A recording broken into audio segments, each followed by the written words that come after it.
এবং আর্যবাবু আরেকটা জায়গা জানিয়ে রাখি, যখনই আহমেদাবাদ থেকে গেটওয়ে যাওয়ার যে বিমানটির কথা আপনি বলছেন AI-171, এই বিমানটি এর আগে যখন দিল্লি থেকে আহমেদাবাদ এসেছিল সেই সময় কিন্তু কিছু ইলেকট্রিক্যাল ফল্টের কথা উল্লেখ করেছেন। আমরা সেই টুইট সামনে এনেছিলাম, ইলেকট্রিক্যাল ফেলিওর। এবং আপনি শুনবেন যে এই ফ্লাইট অ্যাক্সিডেন্টে একমাত্র যিনি সার্ভাইভ করেছেন তিনিও কিন্তু বলেছেন তার বক্তব্যে, যখন হাসপাতালে তার বক্তব্য নেওয়া হচ্ছে, যে গ্রিন লাইট এবং ইয়েলো লাইট ফ্ল্যাশের কথা বলা হচ্ছে, অর্থাৎ there must be some electrical ফেলিয়ারের প্রসঙ্গ আসছে, অর্থাৎ this are all related with the technical defaults.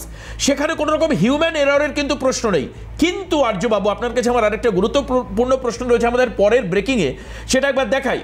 সেখানে আমরা কি দেখতে পাচ্ছি মাসুম, একবার একটু আমরা দেখাবো। পাইলটদের গণ অসুস্থতা, ওই যে শুরুতেই বলছিলাম 12 জনের ঘটনা, তারপর 16 জন, একসঙ্গে 112 জন পাইলটের অসুস্থতা। সত্যিই কি এটা স্বাভাবিক? তাহলে কি একসঙ্গে অসুস্থ 112 জন পাইলট? আহমেদাবাদ বিমান দুর্ঘটনার পর আনফিট রিপোর্ট, এয়ার ইন্ডিয়ার 112 পাইলটের রিপোর্ট সংস্থায় সংসদে তথ্য পেশ মন্ত্রী মুরলীধর মহুলের। আর এখানেই প্রশ্ন দেবাশিস, এই ঘটনার পর একসঙ্গে আমরা গণ ছুটি দেখতে পেলাম, পাইলটদের ছুটি, ঠিক কি কারণ থাকতে পারে? সত্যিই কি? আমি আরেকটা জায়গায় যেটা বলতে চাইবো সেটা হচ্ছে, এয়ার ইন্ডিয়াকে বারবার করে তাদের ফ্লাইট মেনটেনেন্স এবং ডিটেলস নিয়ে বলবার কথা, মানে ভাববার কথা বলা হয়েছিল, কিন্তু সেখানেও আমরা দেখতে পাচ্ছি যে এই যে এয়ার ইন্ডিয়া, তাদের কি গাফিলতি রয়েছে সেটাও প্রশ্ন। কারণ প্রত্যেকেই আমরা দেখতে পাচ্ছি হিউম্যান এরার হয়তো এখনো পর্যন্ত আমি জানি না যে এয়ারক্রাফট অ্যাক্সিডেন্ট ইনভেস্টিগেশন ব্যুরো অর্থাৎ AAIB তারা এখন শুধুমাত্র একটা জায়গা তারা বলেছেন যে ওই কাট অফ সুইচ এবং রান সুইচের ক্ষেত্রে 10 সেকেন্ডের জন্য দুটো সুইচ অফ মোডে চলে এসেছিল, অর্থাৎ কাট অফ মোডে চলে এসেছিল, এটা তারা বলছেন। একদম। আর দেবাশিস, সেখান থেকে একটা বিষয় সংযোজন করতেই হচ্ছে, এই এয়ার ইন্ডিয়াকে কিন্তু 6 মাসে 13 বার নোটিশ পাঠানো হয়েছে। একদম, আমি সেই নোটিশের কথাই বলছি। তরফ থেকে নোটিশ পাঠানো হচ্ছে বারংবার, কিন্তু হ্যাঁ, আমি আর্যবাবুর কাছে যাব। এই যে বারবার করে নোটিশ করা হচ্ছে, তার তৎসত্ত্বেও এয়ার ইন্ডিয়া কি সেফটি প্রোটোকল এবং অপারেশনাল যে রেগুলারিটিস থাকে সেদিকে নজর দিয়েছিল? আর্যবাবু কি বলবেন? মানেনি। শুনুন, এখানে আমি যদি আজকে পুরো কথাটা বলতে যাই, আমাদের 1 ঘন্টার প্রোগ্রাম করতে হবে।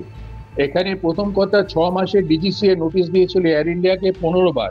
সেই DGCA 360 ডিগ্রি ঘুরে গিয়ে 8টা-9টা ড্রিমলাইনারকে তার 2 দিনের 3 দিনের মধ্যে সমস্ত ফিট টু ফ্লাই সার্টিফিকেট দিয়ে দিল।